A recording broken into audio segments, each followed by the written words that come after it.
Hey everybody, happy Father's Day. Today is a great day to celebrate the men in our lives.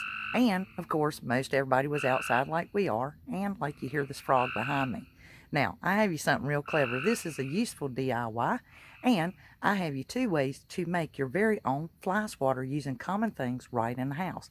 Swatters, so stick around. See you in the craft room. So these are the common supplies that you're going to need, and you can pause this video and freeze it if you need to. Now, our first fly swatter, this is my favorite design. It is approximately 22 inches long total, but the handle itself is 18 inches long. Now, I bought a pack of these flimsy ones with a square face, which is really not good design. I used my black magic marker to trace it out as my template. So this is what we have. We're going to take our clothes hanger, and it's a total of 18 inches long for the wire part, 4 to 6 inches for the handle area, and 12 inches down you're going to put a secondary twist. Now, this is significant in the design. Now, at the quarter mark of my clothes hanger is where I begin pulling. And the reason why is because we're only going to remove 4 inches from off of this clothes hanger. So you're going to take your needle nose pliers and give it a twist. And then you're going to begin forming your handle for your fly swatter. Now, as I said before, you're just going to have to take and mimic it if you like. And I've put up the photograph so you have something to go by should you not already have one of these. I find using my needle nose pliers to be a little more useful. Now, as you see there, the 4 to 6 inch areas where you would hold to it. That's your first twist. And this is unique. People don't really realize how significant a fly swatter is to get the right pop. There are 2 elements. Number 1, it must be long enough. And number 2, twist must be 4 to 6 inches down at the beginning and 4 to 6 inches away from the actual plastic.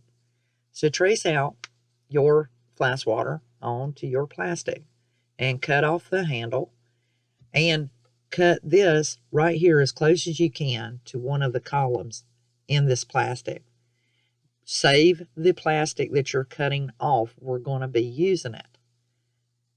Now, the other element I was telling you about, the significance, is we need to cover up the wire so that we get the right flap in the edge or end of our fly swatter. Now, as you can see, you're just going to work it and you're going to just bend it until you're satisfied and it's where you want it. Now you're going to take those scrap pieces, set your iron with the steam off and the highest setting you can get it, cotton or better, and lay your Teflon or some kind of heat press sheet over it.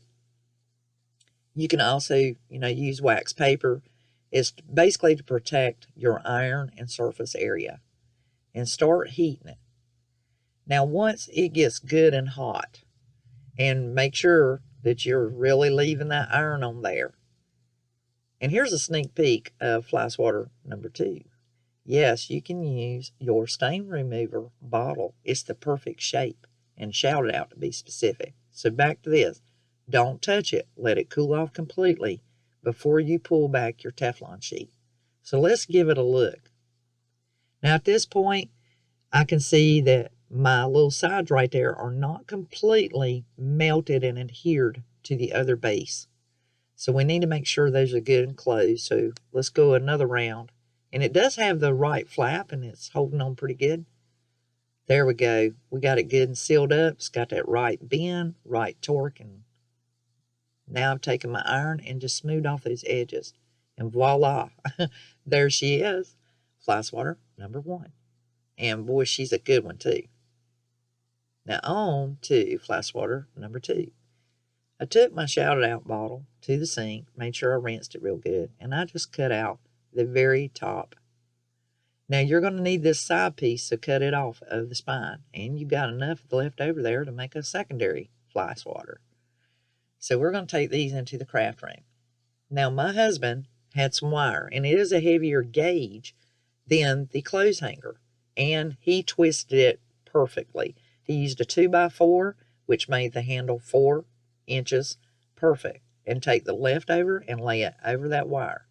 Now I know what you guys are thinking. You're worried about the curly edges on your clothes hanger. Don't.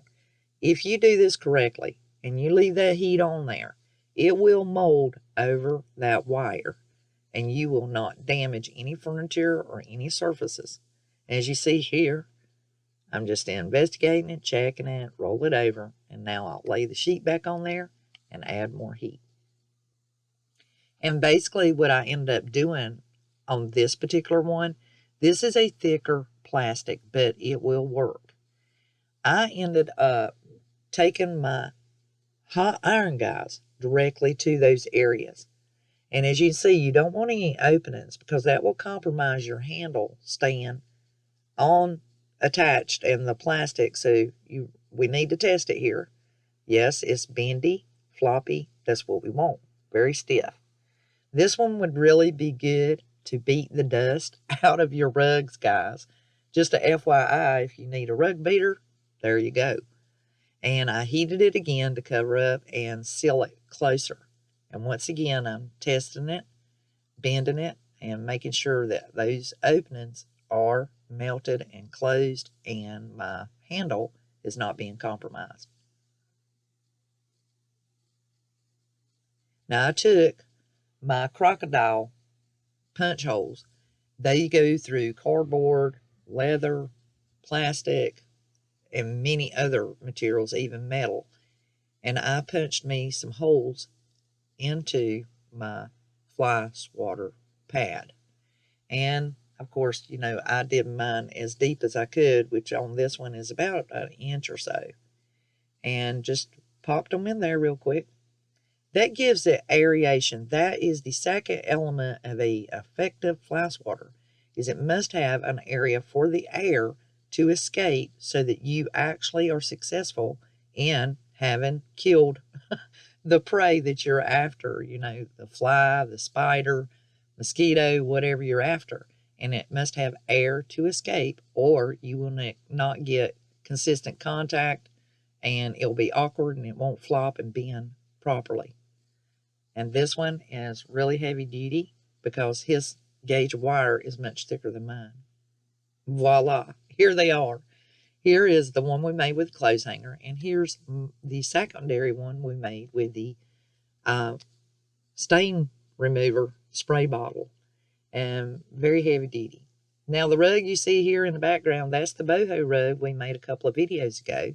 So if you look up, I'll put an iCard in the screen if you'd like to go check it out. So reuse, recycle, and upcycle. Make your own fly swatter today. Until the next DIY, well, I'll be crafting, y'all.